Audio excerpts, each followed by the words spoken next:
Very good evening to you, Minister Palanivel, Minister for IT from state of Tamil Nadu, India, and distinguished delegates and speakers. It's my pleasure to meet and have a conversation with Honorable Minister.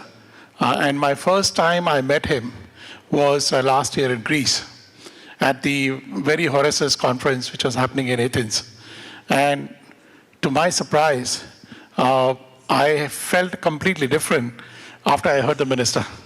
So we're going to look forward to an interesting conversation. And I think while there are many successes of Tamil Nadu, I think one thing that really stood out in the recent past was your success with the Foxconn Apple venture. You know, I think that news went so wide and clear around the world that Apple shipping mobile phones from India and taking 20% of the consumption of US being supplied from India, I think that story broke all barriers.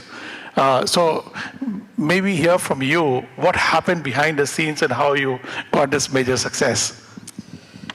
Well, first, thank you for inviting me and for giving me this session. Well, in the case of Apple, I would say it's a long-standing relationship. I mean, it's more through Foxconn and Pegatron.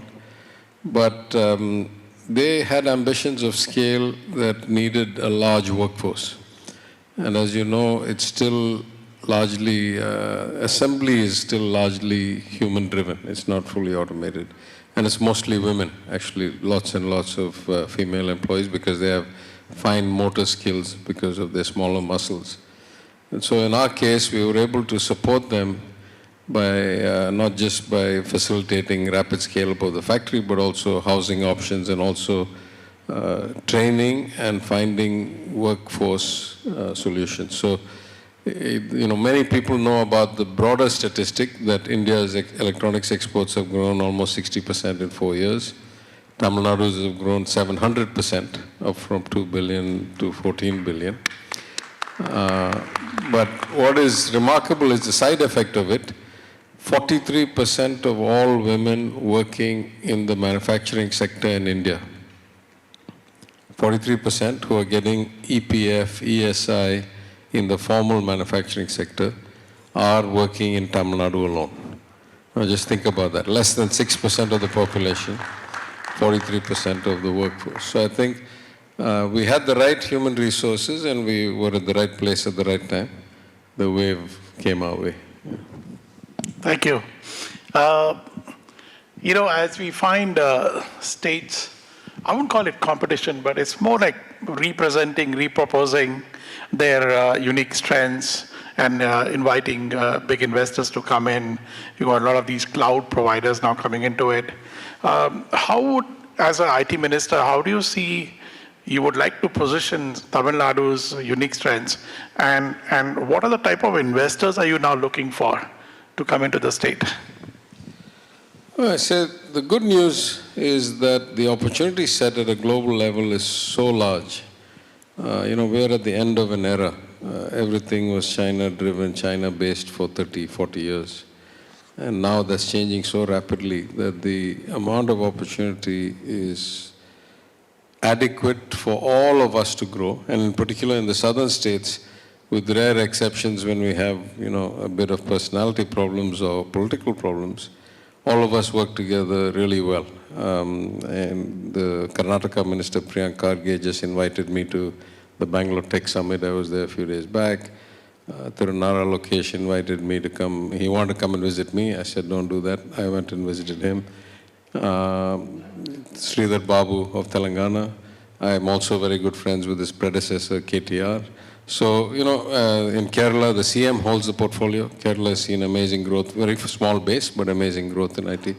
So for all of us, I think the good news is we have the right kind of talent pool. We have the right education levels. We have the right diaspora connect. Many of our community have become, you know, in big places in other parts of the world in high roles.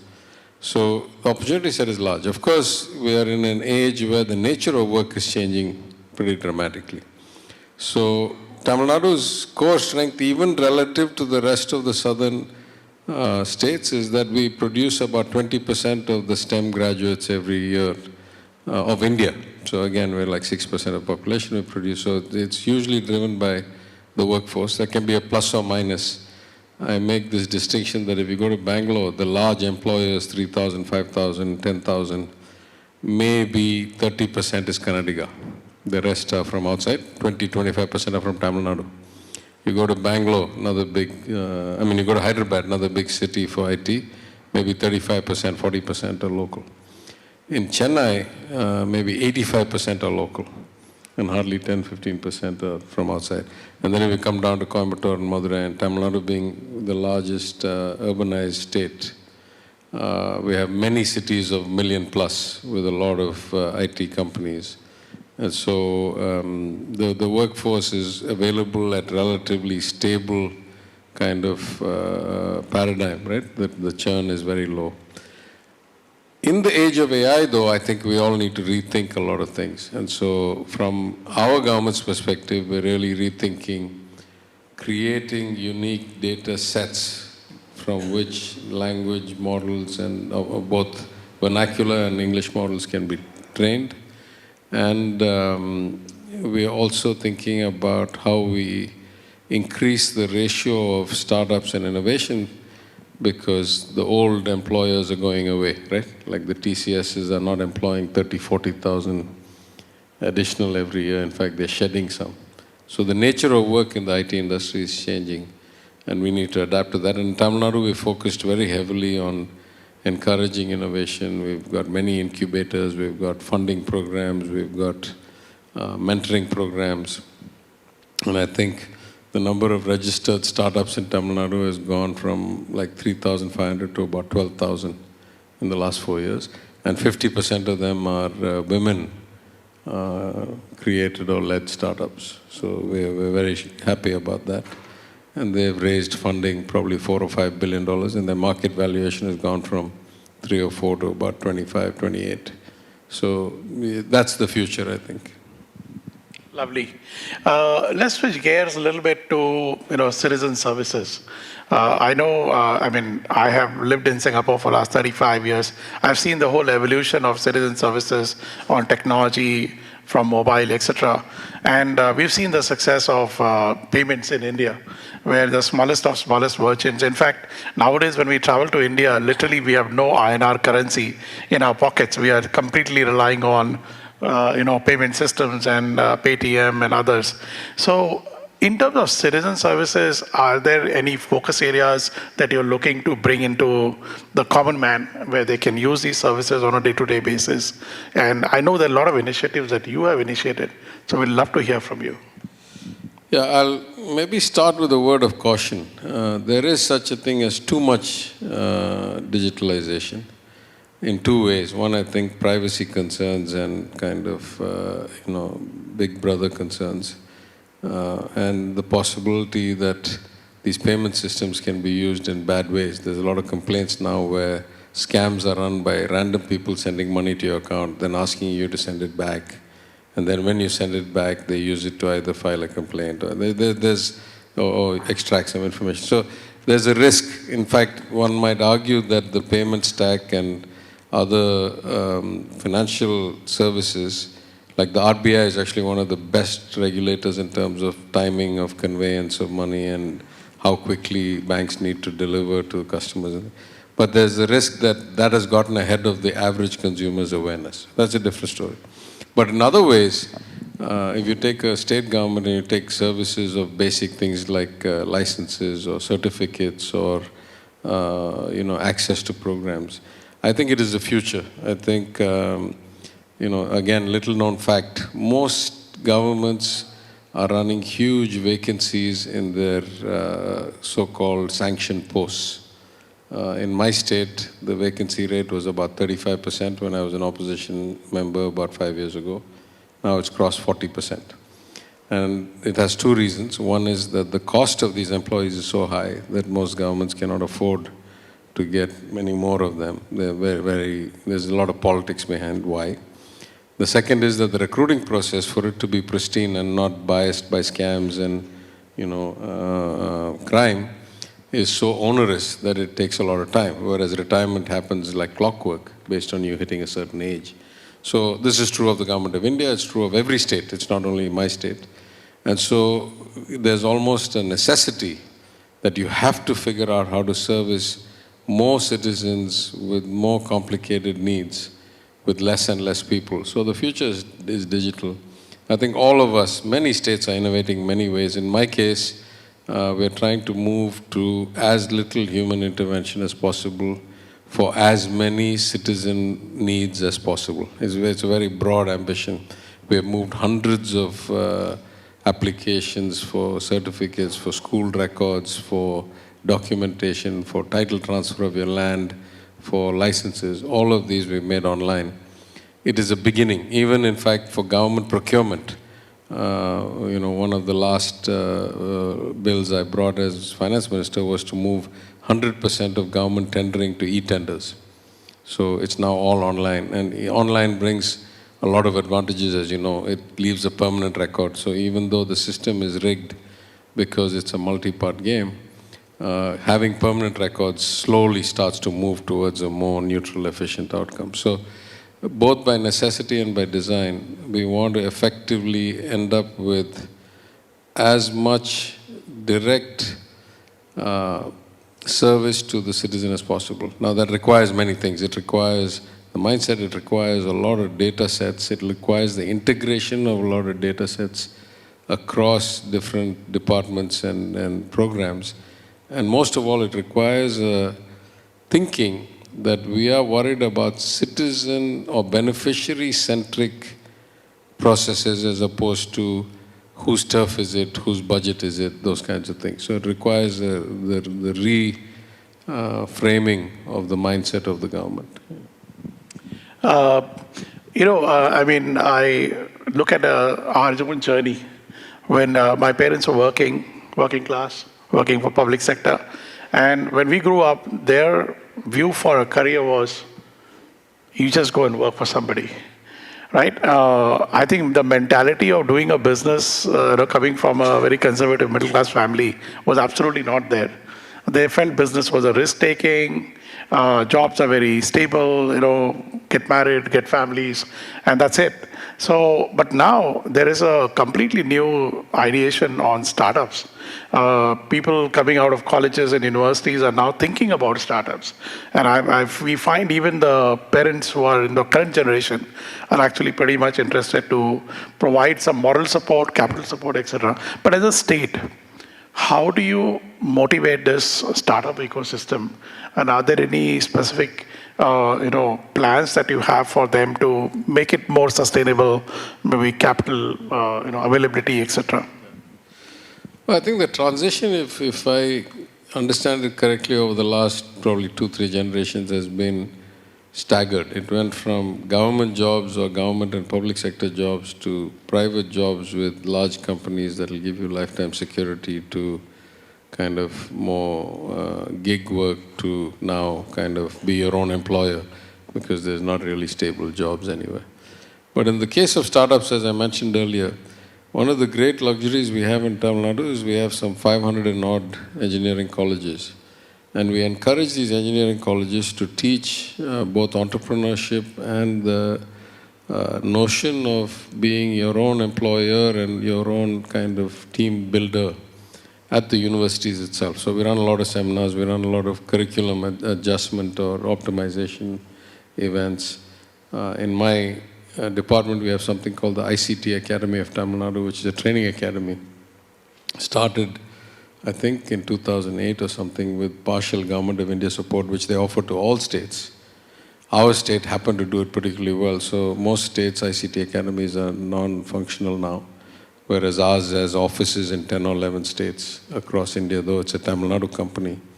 And we do events all the way from Jammu and Srinagar to Orissa, to Guwahati, to Pune, where we bring together universities and the large technology platform companies, universities represented by curriculum setters and placement officers, and the large technology companies as well as the large employers to talk about where the future of jobs are and how people should adapt and where the innovation edge is and how they should be thinking about it. As I said earlier, I think we have 120 or so incubators, probably 100 of them based in universities or colleges. And I would say arguably the best startup incubator in India is the IIT Madras Research Park, which is a joint venture between the government of Tamil Nadu and IIT Madras, the institution.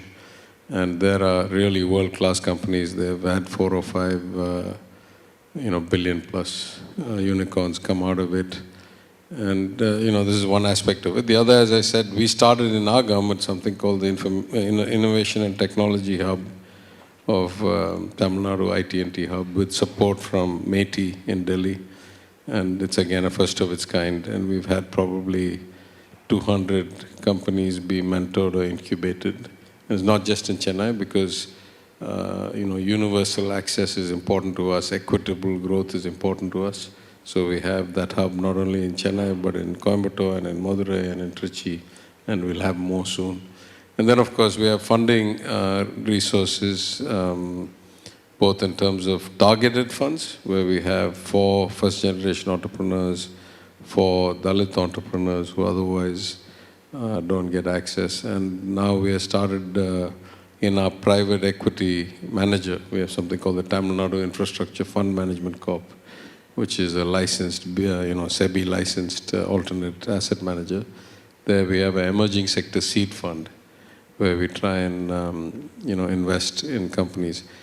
When I was in finance, I saw a lot of companies where I thought the innovation is so directly applicable. So a lot of this innovation comes from people experiencing problems in their own lives, in their own communities. And that way, Tamil Nadu is lucky because we have a relatively equitable society. Private consumption is a large part of our society, and there's a large consumer market and a consumer economy. So a lot of these solutions are for the local market. They don't have to be scaled to the rest of the world to be successful. I mean, they can if they have to, if they want to. And so a lot of these solutions, I thought the government itself should be a customer. So early in my days in finance, we started a program called Sell to Government Day, where every department gives out a bunch of problem statements that they're working on. And startups can pitch that they want to come and provide a solution. And then after filtering online, they basically come and do a real-time test. And then we amended the Tender Transparency in Tenders Act to say that if it is a startup and the contract value is less than 5 million rupees, 50 lakh rupees, then you don't have to go for a competitive tender. You can basically award it on an exclusive technology basis. And in those cases, at least back when I was in my old portfolio, I encouraged that if the government is going to take that technology and validate it by applying it, and the government is always the biggest component of any economy, biggest employer, biggest data owner, biggest everything, then why should we not take a stake in the company, an equity stake that will further validate? So actually there's a circular possibility of doing better things. Well, the execution depends on who's in the seat at the time. Wonderful. Before we take in questions, one last interjection from my side. Generally, we've seen in countries in the area of skills and competencies, there is an industry demand for certain skills because industries keep changing. And then there is, I would say, loose to medium alignment between the industry requirements and what colleges are doing and universities are doing. But there's no alignment with the schools level. And part of it is because, you expect the children to go to colleges and that could realign. Any specific thinking you have for Tamil Nadu where this alignment can be as close as possible between the schools, colleges, and the industry? And is this something that can be done for that? Because that will also give a direction to many of the schools, because we do a lot of skills training in the schools. And so therefore, some of these industry insights, if they can come from the state, that will be very helpful.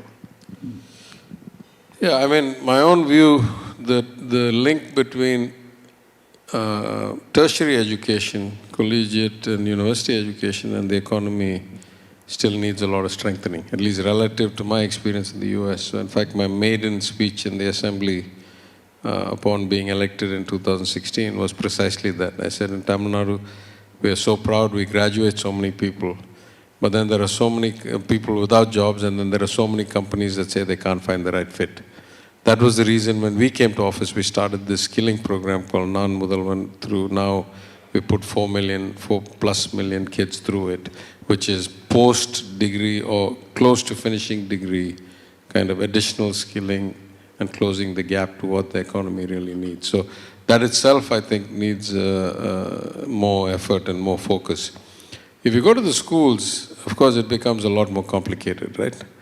Already there's a tussle between the government of India and at least some states about what should be the education policy. Now, if you look around the world, in most countries, school education is a local body subject. I lived in the US for 20 years. I worked as an international banker, including China. And in both the US, which is completely capitalist, and China, which still professes to be communist, school boards are local and school syllabuses are set by school boards. Whereas in India, the boards are either Delhi or state. And then the syllabuses, because they are going to affect so many millions of children at a time, their adaptation becomes political. Right? Like trying to evolve the syllabus becomes a hugely complicated political issue. So I think the model itself is not that functional for school education, if I'm honest.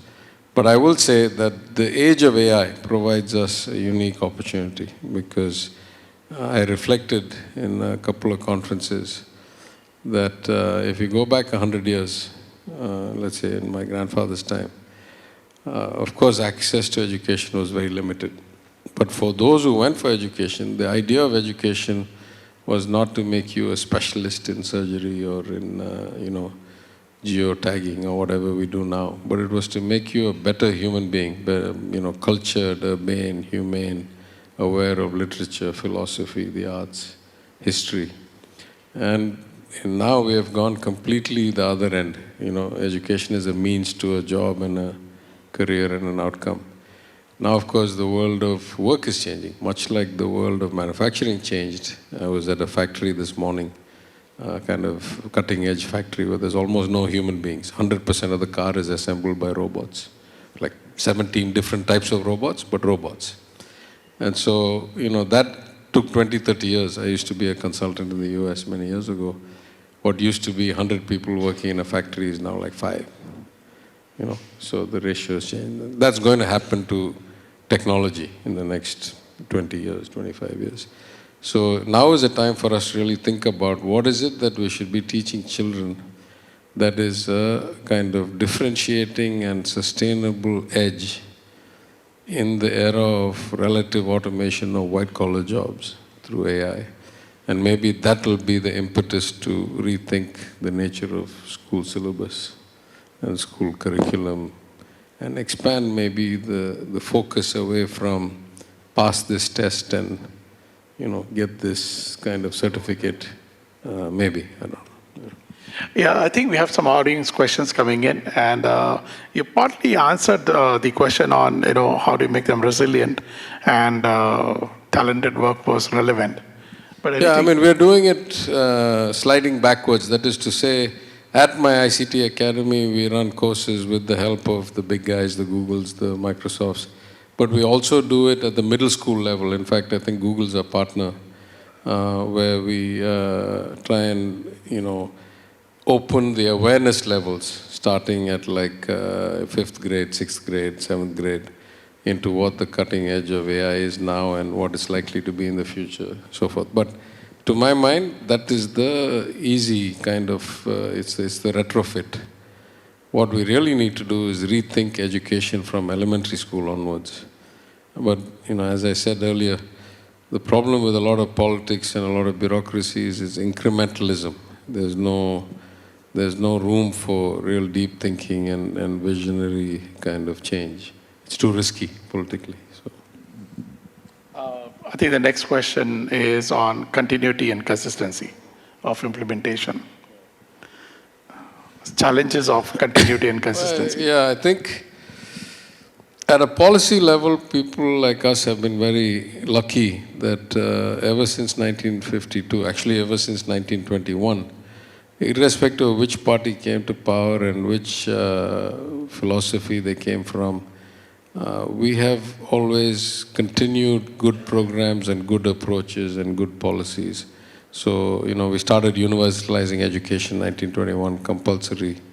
That was expanded by giving free food, that was expanded by giving free uniforms, then free cycles, now free laptops. So that's why we have the highest gross enrollment ratio in India of almost 50% of our young people go to tertiary education. We have 20% of the engineers. We have, 25% of all the top research institutions, of all the best universities, of all the patents, any education-related outcome. It takes time to do that. So you need to have continuity of policy. Implementation is hit or miss. Sometimes, in theory, the bureaucracy and the kind of, grinding wheels of government continue irrespective of who's in power. In practice, I would say the focus shifts quite a lot. So you need the right kind of leadership to actually deliver results, otherwise a lot of talk. And there's not that much outcome. Yeah. Aerospace and defense, any comments on that? Yeah, the finance minister helped us get designated as one of the defense corridors. I think there's a lot of activity going on. The union finance minister, in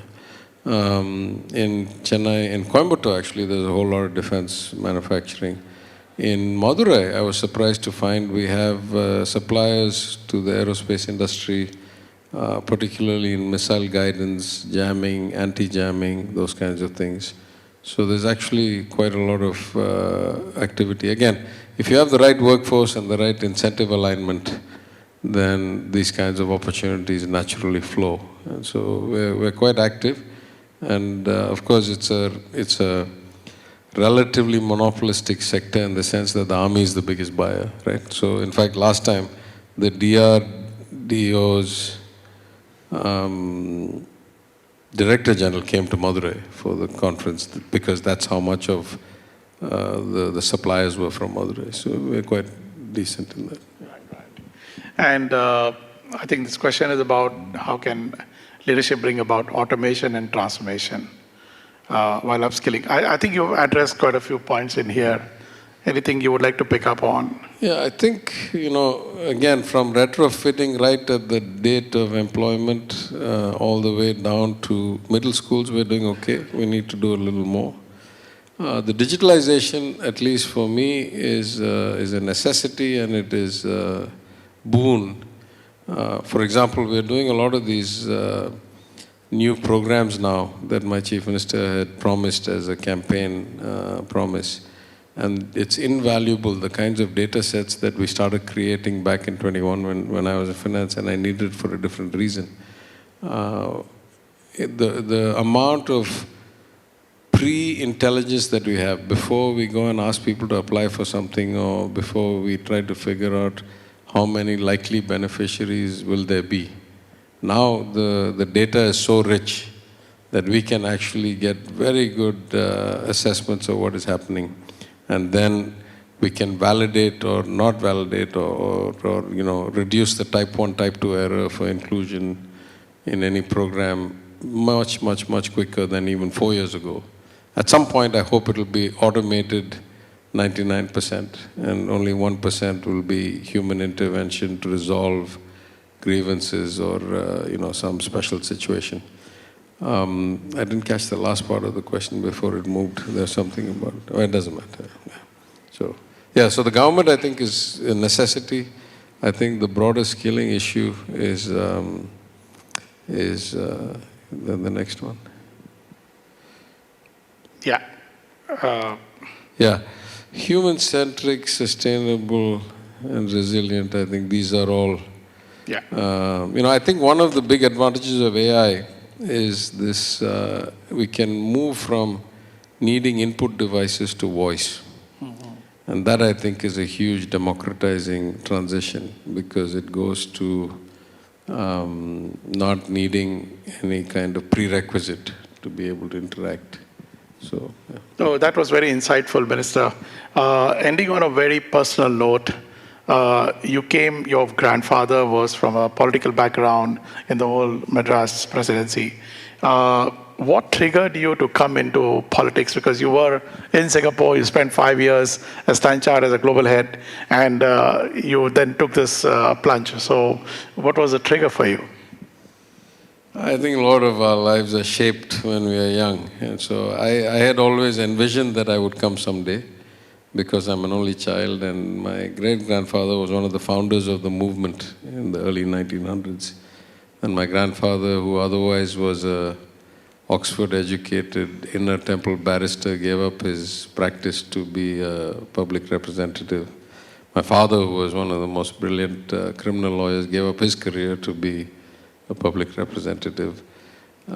So I knew I had to come. I had the great luxury they didn't have. My grandfather came in at 28 and served for 50 plus years. My father came in at 35 and did 40 years.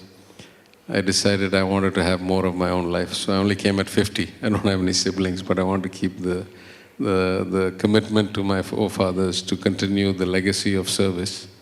But I did all kinds of other things in all parts of the world and came at the age of 50. I had originally threatened that I would leave at 60, but I'm going to be 60 next year, so I have to decide whether I'll stay or go. Yeah. It's always good to be in public life, and we can experience that. And lastly, I would say, taking you back to schooling days, you studied at Vikasa in Madurai. That's where you were born, and now that we are as global schools, we are very proud to be associated with Vikasa since 2022. Are there any things that you think any of your teachers really influence your thinking about getting into public, apart from your family backgrounds? Were there any particular one or two teachers who really stood out and gave you that one-line instruction, Palanivel, do this, something like that? I'll say it slightly differently. I went to two schools. Much of my life I was in a school called the Lawrence School in Lovedale, near Ooty. And then I came for 2 years to Vikasa in Madurai. This year I was invited back as, I think, only the second non-military chief guest to the Lawrence School's Founders' Day parade and Trooping the Color, I think, in its history. And I felt like I was not the kind of student they should be platforming. I had good academic outcomes, but I was not the model student, shall I say. Same was true in Vikasa, where I did well academically, but I enjoyed being out of boarding school for the first time in my life. But I'll tell you the reverse. Vikasa, where I studied, is in my constituency now. So if you had asked me to predict, 50 years ago, or 40 years ago, or 30 years ago, that I would one day be the MLA for the constituency of where my school was situated and where I used to break bounds all the time to go and eat and do all kinds of, what can I say, delinquent things, I would have been surprised. But life goes full circle. So I'm the Vikasa School District's constituency's MLA and now Minister. And I still go back every now and then to the same. There was a particular street food vendor who used to feed all the workers of the mills who came out when the shift ended. And we used to try and cut class so that we could go before the workers came out of the mill, because the shift went 3 to 11, 11 to 7, 7 to 3. And so I still go and eat there sometimes, and they're happy to put a picture of me and say that, here's a guy who's been coming here for 30 years, 40 years. So. No, it's really, your school is such a legacy. One of your famous alumni is the Chief Operating Officer of Citigroup, Anand. And my friend, my junior, 1 year junior to me, Yeah. So thank you so much, Minister. It's been a pleasure to talk to you. And thank you for gracing the Horasis Singapore India edition. We really enjoyed talking to you. Thank you so much. Thank you for having me.